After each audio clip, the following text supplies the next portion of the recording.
সুপ্রভাত। কেমন আছেন বন্ধুরা? আশা করি ভালো আছেন। কী করে ভালো আছেন বলবো, এই প্রচণ্ড গরমে আমি নিজে যখন ভালো নেই, আপনারাও আশা করি ভালো নেই।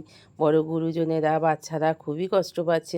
সেই সঙ্গে আমাদের তো সংসারের বাড়িতে গ্যাসের সামনে দাঁড়িয়ে অহরপহর ধরে রান্না করা, সারাদিনের এই কাজ। সবসময় যাদের ঘরে এসি আছে তারাও তো এসি চালিয়ে বসে থাকেন না। কাজ তো সবাইকেই করে যেতে হয়। তা কামনা করি শ্রাবণীর এমএস ব্লগে আপনাদের স্বাগত। নিয়ে ভিডিওটা আমি এইখান থেকেই শুরু করলাম। একটা গাছ থেকে এঁচড় পেড়ে নিলাম। এঁচড়টা কেটে ভালো করে আঠাটাকে জল দিয়ে ধুয়ে নিলাম। সকালবেলা এই তাড়াতাড়ির সময় এঁচড় কেটে রান্না করাটা খুবই বিভ্রাটের ব্যাপার, কিন্তু কিছু করার নেই। সে কেটে রেখে দিলে এখন এই গরমে না কেমনই যেন সব সবজি হয়ে যাচ্ছে। তাই জন্যই সকালবেলাতেই তাড়াহুড়ো করে কেটে নিয়ে রান্না করে নেব। ভাবি দুদিন ধরে আসেনি, বাচ্চুরা আর আমার জন্য একটু এঁচড়ের তরকারি, কালকের একটু পাঁচ শাক ভাজা আছে, আর একটু লাইলন টেকার মাছের ঝাল দেওয়া করে নেব। এই দিয়ে আমাদের হয়ে যাবে। তো চলুন ঝকঝক করে আমি এঁচড়টা কেটে নিই, তারপর রান্নাটা চাপিয়ে দিই। তো আমি একটু আদা, পেঁয়াজ আর একটু টমেটো একেবারে পেস্ট করে নিচ্ছি। আর মাছ তিনটে একদমই বরফ হয়ে গিয়েছিলো। তো ফ্রিজটা এখন বন্ধ করা যাচ্ছে না, তাই জন্য মাছটাকে একটু জলে ভিজিয়ে রেখে দিয়েছি যাতে বরফটা কেটে যায়। আর সেই সঙ্গে মশলাটাকে একটুখানি পেস্ট করে নেব বলে রেডি করে রেখে দিয়েছি। ভাত আমার এখানে অলরেডি হয়ে গেছে, আর এঁচড়টাও একটা দুটো সিটি দিয়ে, যেহেতু বড় বড় করে কুটেছি সেই হেতু তো আপনার সিদ্ধ করে নিয়েছি। তো চলুন, মশলাটাও অলরেডি করা হয়ে গেছে।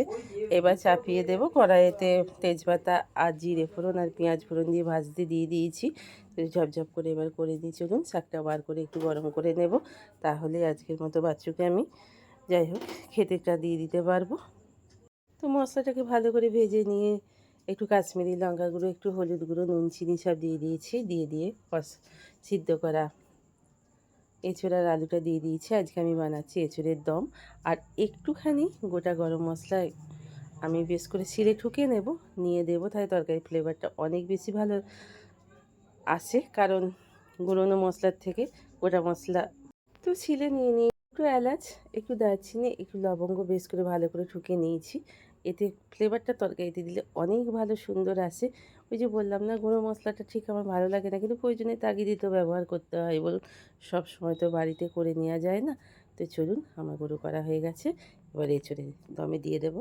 কোথায় খুব সুন্দর ব্যঞ্জন বাজছে জানেন তো।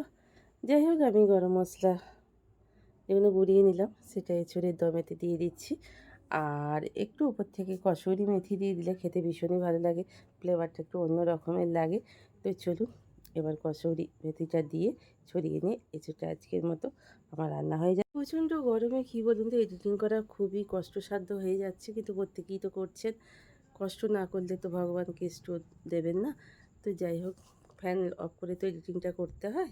এঁচোড়টা নাবিয়ে রেখে আমি লাইলন টেকার মাছ 3 পিস ছিল, অনেক দিন আগেই নিয়েছিলাম, দেখেছিলেন। ভাবি তো আজকে 3 দিন ধরে বাড়ি আসছে না, তাই মাছগুলো থেকেই গিয়েছিল। তো ওকে না দিয়ে কোনো কিছুই খেতে ইচ্ছে করে না, কিন্তু বাচ্চু বলল তো আজকে করে ফেলো। ও ভাবির খুব প্রিয় মাছ এই লাইলন টেকার। যাই হোক, আমাদের জন্যই, দুজনকার জন্যই 3 পিস মাছ করে ফেললাম। বাচ্চুকে খেতে দিয়ে দিয়েছি, আর আমিও বাচ্চুর পাশে বসে পড়েছি 1 কাপ জীবন সুধা নিয়ে। এই একটু দুধ চাটা ভীষণই ভালো লাগে। হ্যাঁ, অবশ্যই অনেক বিস্কুটই আমার বাড়িতে থাকে, কিন্তু এই বিটিনাম বিস্কুটটা আমার কাছে ভীষণই প্রিয়। কারণ অন্য বিস্কুট সকালবেলায় খেলে ভালো লাগে না, তাই এই বিটিনাম বিস্কুটটা দিয়েই চাটা খাই। আর সেই সঙ্গে সকালের দিকে আজকে ভাবলাম যে জলগুলো দিয়ে নেবো। জানেন তো, বিকেলের দিকে এত কাজের চাপ থাকে যে পসিবল হয় না দেওয়া। কাজ যেমন বাসন মাজা, জল ভরা, তারপরে 2-1টা কাচাকুচি ছিল, সেগুলোকে শেষ করে চলে এলাম এবার এই পেয়ারাতলা কাঁঠালতলাটা একটু ঝাঁট দিতে। তো বেশ করে জড়ো করে রেখে দেব। ও যারা আবর্জনা নিতে আসে, গাড়ি আছে, তাতে তুলে দেবার ইচ্ছা আছে। তো চলুন আগে ঝাঁট দিয়ে জড়ো করে নিই। বেশ কিছু জমে আছে, এত নোংরা জমে আছে বাড়িতে যে আমার দেখে ভালো লাগছে না, কিন্তু এই তাতেই গরমে দেখেছেন প্রচণ্ড রোদ উঠে গেছে। রোদ বুঝতেই পারছেন আপনারা, কিন্তু আমি ছাড়া কে করবো বলুন তো। বাচ্চু তো সে 1 দিন 2 দিন বাড়িতে থাকে, তো খুবই ধুলো উঠছে, তাই জন্য নাকেতে কাপড়টা দিলাম, কারণ আমার আবার অ্যালার্জি আছে, র্যাশ অ্যালার্জি, তো হাঁচি শুরু হয়ে যাবে। তো চলুন এখানটা পরিষ্কার পরিচ্ছন্ন করে ফেলি। চাবিতে তুলে রেখে দেবো, গাড়ি এলে গাড়িতে দিয়ে দেবো। সংসারের সকল কাজকে কি বলুন তো, আপন ভেবে, ভালোবেসে, নিজের মতো করে আমার সংসার ভেবে কাজগুলো করে নিতে হয়। তাহলে কে করলো কে করলো না, কারোর প্রতি দায় চাপানোরও ভার কিছু থাকে না। আমার সংসারের কাজ আমাকেই করতে হবে, যেহেতু আমার আর কেউ হেল্প হ্যান্ডার নেই। বাচ্চু বাড়িতে থাকলে অনেক হেল্প করে, বাবিও বাড়িতে থাকলে অনেক কাজ করে, কিন্তু ওরা তো দুজনাই বাইরে কাজ করে, বলুন কত দিক দেখবে। তাই আমার সংসারের কাজ আমার সংসারকেই ভালোবেসে করে নিতে হবে। তো পরিষ্কার পরিচ্ছন্ন বেশ হয়ে গেল, দেখুন সুন্দর করে মানে বেশ ঝাঁট দিয়ে এই দিকটা পরিষ্কার করে ফেললাম। একটা অকেশান আসছে বলে কথা, বাড়িতে একটু পরিষ্কার পরিচ্ছন্ন না করে রাখলে ভালো লাগে বলুন। তাই ভালোবেসেই কাজগুলো নিজেই, যতই কষ্ট হোক, কষ্ট হলেও নিজের মতো করেই করে নেওয়া ভালো সংসারে। তো ওই যে বললাম, নিজের সংসারে নিজের কাজ করে নিয়ে অনেক ভালো, নিজের দায়িত্বে নিজের মতো করে একটু একটু করে করে ফেলা উচিত। বাইরের কাজ শেষ করেই চলে এলাম এবার ঘরের কাজে। এইবার একটু মোছামুছি করব, খাটফাটগুলো এগুলো এগুলো একটু ভালো করে ঝাড়াঝুড়ি করে নেব একদম। একটু একটু দেখছি বেশ ঝুল হয়েছে, তো নাকেতে চাপা দিতেই হবে। আর আকাশি রঙের কাপড় ছেঁড়াটা আমি নিয়ে নিয়েছি, যেহেতু খাটের স্ট্যান্ডগুলো মুছতে হবে। আর বাবি প্রজাপতিগুলো বেশ কিছু ধুলো পড়েছে, জানলাগুলোও দেখছি বেশ একটু কোণে কোণে একটু ঝুল জমা হয়েছে।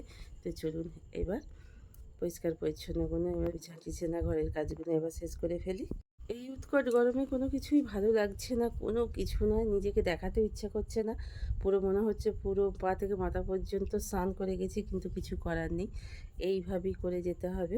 সংসারের কাজ প্রত্যেক বাড়ির মেয়েরা এইভাবেই ভালোবেসে নিজের সংসারের কাজ নিজেকে করে যেতে হয়, যতই বলি। ঘর পরিষ্কার পরিচ্ছন্ন, বিছানা টিছানা পরিষ্কার পরিচ্ছন্ন করা হয়ে গেলে, এবার ঝাঁটপালা দেওয়া হয়ে গেল। কাপড়টা এখনও শুকোতে দিইনি, বাসন কোসনও এখনও তোলা হয়নি, তো রোজে ভাজাভাজি হচ্ছে। তো চলুন এবার ঝাঁটপালাটা দেওয়া শেষ করে নিই। শেষ করে নিয়ে এবার স্নানে চলে যাব। তো তারপরে পুজো টুজো করে তারপরে ব্রেকফাস্ট স্নান টান করে নিয়ে এবার চুল ফুলগুলো ভালো করে আছড়ে টাছড়ে নিয়েছি, নিয়ে পুজো টুজো তো হয়েই গেছে। এইবার কটা জামা কাপড় রোদে দেওয়া ছিল, সেগুলো একেবারেই তুলে নিয়ে এসে জড়ো আর করলাম না, একেবারেই আলনাতে রেখে দিচ্ছি, নাহলে আবার সেই পড়ে থাকবে জানেন তো। তাই সঙ্গে সঙ্গে করে নেওয়াটাই ভালো। মনে হলো ঘরে একটা ম্যাগি রয়েছে, তো একটু বরবটি রয়েছে, আলু রয়েছে, তাই ভাবলাম নিজের জন্য একটুখানি ম্যাগি বানিয়ে খাই। খাওয়াতে যে ব্রেকফাস্ট তো সেইভাবে তো তেমন কিছু করাই হয় না, আপনারা দেখেছেন, নয় চা, নয় একটু মিষ্টি, নয় একটু বিস্কুট, নয় একটু কলা টলা এই খেয়েই আমার চলে যায়, নয় 2 কাপ চা খেয়ে। তা আজকে ইচ্ছা হলো নিজের জন্য একটু বানালাম। জনের গান শুনতে ভীষণই ভালো লাগে, কিন্তু যাই হোক, ওদিকে বাজছে ব্যঞ্জনটা, খুব সুন্দর গানের সুর ভেসে আসছে। তো চলুন, আমি একটু পেঁয়াজও দিয়ে দিয়েছিলাম। চলুন তো এবারে ব্রেকফাস্টটা করে নিই, করে নিয়ে দেখি বা আবার কি কাজ আছে। হ্যাঁ, বাবি দুটো জামাকে ইস্ত্রি করতে হবে জানেন তো। ব্রেকফাস্ট ছেড়ে নিয়ে বাবি দুটো জামাকে ইস্ত্রি করে নিলাম, নিয়ে আমার দুটো পেটিকোট কেচে রাখা ছিল, এগুলো একটু যদি ইস্ত্রি করে নেওয়া হয়, পরার সময় শিখর করেনি ভাবটা, ভেবে থাকা ভুলে থাকা এরম ধরনের ভাবটা থাকে না। যেহেতু নতুন সায়া, সেগুলোকে একটু কেচে যদি একটু ইস্ত্রি করে নেওয়া হয়, তাহলে পরার সময় কাপড়টা বেশ মানে সুন্দর পরা হয়। তাই জন্যে একটু পেটিকোটগুলোকেও ইস্ত্রি করে আমি রেখে দিই। বললাম না, ভালোবেসে কাজগুলো করলেই দেখবেন অনেক সহজ আর অনেক সুষ্ঠুভাবে করা যায়। তো শাক ভাজা ছিল, আর এঁচড়ের তরকারি, আর মাছের ঝাল, আর ভাত, বাছুর ভাতে ভাত দুটো অবশ্যই আছে। তো চলুন, লাঞ্চেরও সময় হয়ে গেছে, এবার লাঞ্চটা সেরে ফেলি। সকালবেলা তো পসিবল হয় না হাঁটতে যাওয়া, তাই জন্য বিকেলবেলায় হাঁটতে যাই, আপনারা দেখেছেন। এই হেঁটে চলে এসে এবার বাসনগুলোকে ভালো করে ঝুড়িটাকে একটু মোছামুছি করে নিয়ে টালাগুলোকে এবার এইখান থেকে একবারেই তুলে গুছিয়ে নিয়ে ঘরে চলে যাব, সেই জন্যই বসে পড়েছি। তারপর এখানে বাসনগুলো তুলে নিয়ে এখানটা একটু ধুয়ে দেবো জানেন তো। ধুয়ে দিলে না এখানটা একটু বসা যায়, নাহলে কী গরম, বাপরে বাপ, একটু বসার উপায় নেই। আমি অবশ্য তাতেই বসে পড়েছি, আমার বেশ ভালোই লাগে গরমে বসতে। যাই হোক, তো চলুন এগুলো গুছিয়ে নিয়ে আগে এখানটা একটু ধুয়ে ফেলি ভালো করে। এখানটাকে যেহেতু বেশ জল ছেড়ে দিলে না, বেশ এখানটা ঠান্ডা হবে। বাচ্চু আসার পর বাচ্চু আর আমি একটু এখানটা বসে থাকি।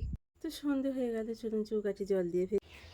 হরে কৃষ্ণ কৃষ্ণ কৃষ্ণ হরে হরে, হরে রাম রাম রাম হরে হরে, হরে কৃষ্ণ কৃষ্ণ কৃষ্ণ হরে হরে, হরে রাম রাম রাম হরে।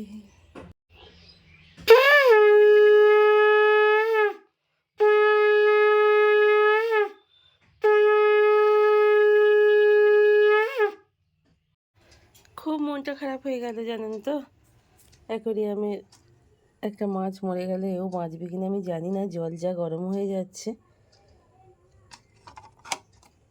আমি চেরি আর বেরি নাম দিয়েছিলাম, আমার বেরি মরে গেল, তো বাবির খুব মন খারাপ হয়ে যাবে। জল এত চেঞ্জ করছি প্রত্যেক দিন। হ্যাঁ, আমার উচিত ছিল সকাল বিকেল, এইটুকু জায়গাতেও জল গরম হয়ে যাচ্ছে, প্রচুর জলটা গরম হয়ে যাচ্ছে, ঘরের জল তো খাওয়া যাচ্ছে না। এমনই পরিস্থিতি, মনটা ভীষণই খারাপ হয়ে গেল, কিন্তু কিছু করার নেই।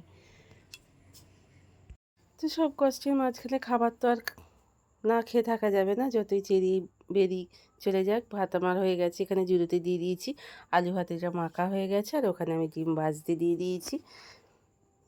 তো জানি যে বাবি বাড়ি আসবে বলেছে, তো দেখা যাক কী হয়। তো তাই জন্য ডিমটাও ভেজে ফেললাম। তো চলুন আজকের মতো ভিডিওটা এখানে শেষ করছি। ভালো থাকবেন, সুস্থ থাকবেন, ছোটোদের খুব সাবধানে রাখবেন, বড়োদেরও সাবধানে রাখবেন, আমরা নিজেরা নিজেদের দায়িত্বের মধ্যে থাকবো।